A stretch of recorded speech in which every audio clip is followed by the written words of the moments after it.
ejjete milkaa'ina koo Yesuus ulfina koo argadhus dhabuun keetii situu beeka waa'ee koo ejjete milkaa'ina koo Yesuus ulfina koo argadhus dhabuun keetii situu beeka waa'ee koo Abbaan akka kee eessatti argama Hamaan yaaddu takka namaa Abbaan akka kee eessatti argama Hamaan yaaddu takka namaa Miidhama kan koo ati jaallistu Yesuusin argee yoo na fayyistu Miidhama kan koo ati jaallistu Yesuusin argee yoo na fayyistu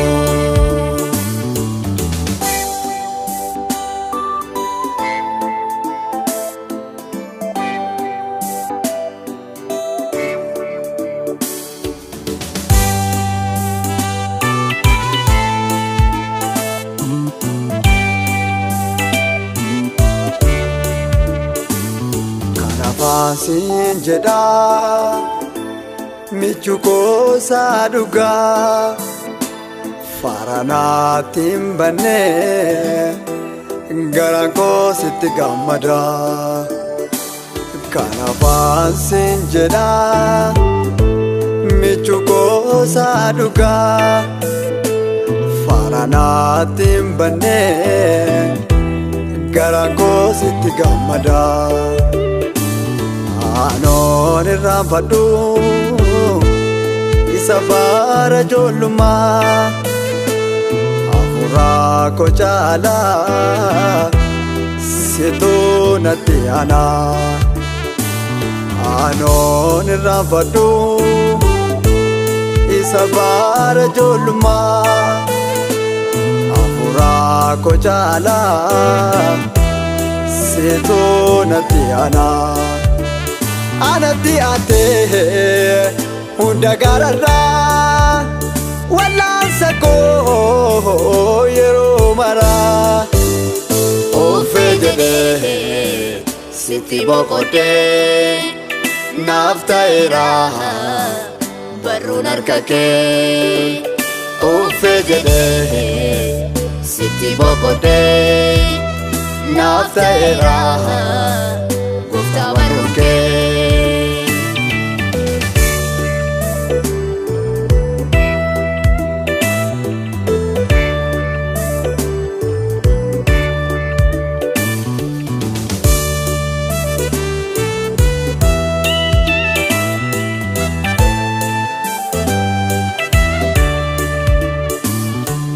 Baumsa koo abdii koo ganamaa karaa na jalqabsiistee nagattee beektu gonkumaa Fiixaan baumsa koo abdii koo ganamaa karaa na jalqabsiistee nagattee beektu gonkumaa Ati sirriidha hin dogoggortu akka namaatti waadaa hin nyaattu Ati sirriidha hin dogoggortu akka namaatti waadaa hin nyaattu Amanamaa koo ifa koo barii sirraan argadhee Awwanta gaarii amanamaa koo ifa koo barii sirraan argadhee awwanta gaarii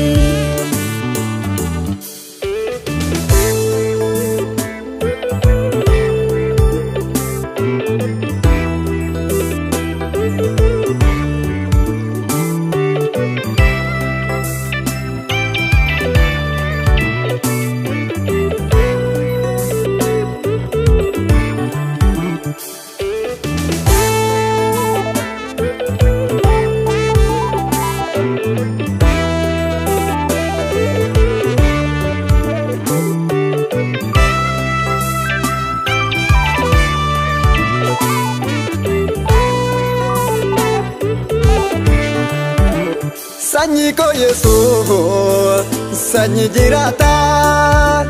Digni ko keti keessa koo jirta Digni ko keti keessa koo jirta Sanyi ko Yesuus sanyi jirata Digni ko keti keessa koo jirta Digni ko keti keessa koo jirta Firoomni keenya gargarin citu walitti hidhamne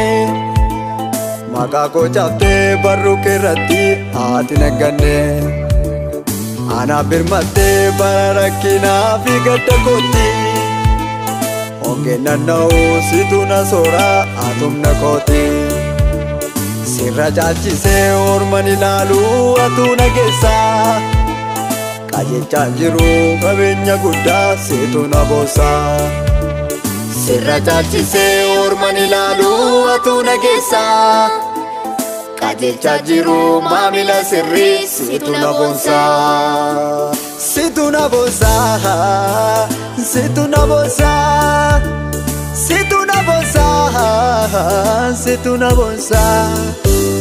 Situ na boonsa Situ na boonsa